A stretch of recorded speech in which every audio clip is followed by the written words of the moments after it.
3 రోజుల్లోనే 200 కోట్ల క్లబ్ లోకి చేరింది. రామ్ చరణ్ కెరియర్ లో మరొక భారీ హిట్ గా నిలుస్తోంది అనే టాక్ వినిపిస్తోంది. కానీ ఇంత పెద్ద విజయం సాధించిన టాలీవుడ్ స్టార్ హీరోలు, సినీ సెలబ్రిటీలు ఎందుకు మౌనం పాటిస్తున్నారు? అప్రిషియేట్ చేయలేకపోయినా కనీసం మెసేజ్ కూడా పోస్ట్ చేయకపోవడం వెనుక రీజన్ ఏంటి? నిజంగానే ఇండస్ట్రీలో ఎవరి సక్సెస్ వాళ్ళదే అన్న కల్చర్ పెరిగిపోతుందా? అయితే సినిమా సక్సెస్ తో పాటు ఇప్పుడు మరో చర్చ సోషల్ మీడియాలో వైరల్ అవుతోంది. అదే టాలీవుడ్ సెలబ్రిటీల మౌనం. గతంలో ఒక స్టార్ హీరో సినిమా హిట్ అయితే ఇతర హీరోలు, దర్శకులు, నిర్మాతలు సోషల్ మీడియా వేదికగా అభినందనలు చెప్పడం కామన్ గా కనిపించేది.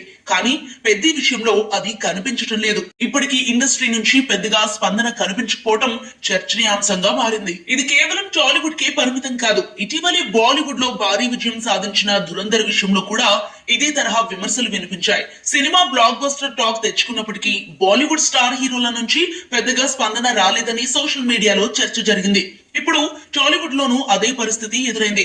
దీంతో ఇప్పుడు అభిమానులు ఒక ప్రశ్న లేవనెత్తుతున్నారు. సినిమా ఇండస్ట్రీలో పరస్పర అభినందనలు తగ్గిపోతున్నాయా, లేక సోషల్ మీడియా యుగంలో ప్రతి ఒక్కరూ తమ సినిమాల ప్రమోషన్స్ కి పరిమితమవుతున్నారా అనే డిస్కషన్ పెరుగుతోంది.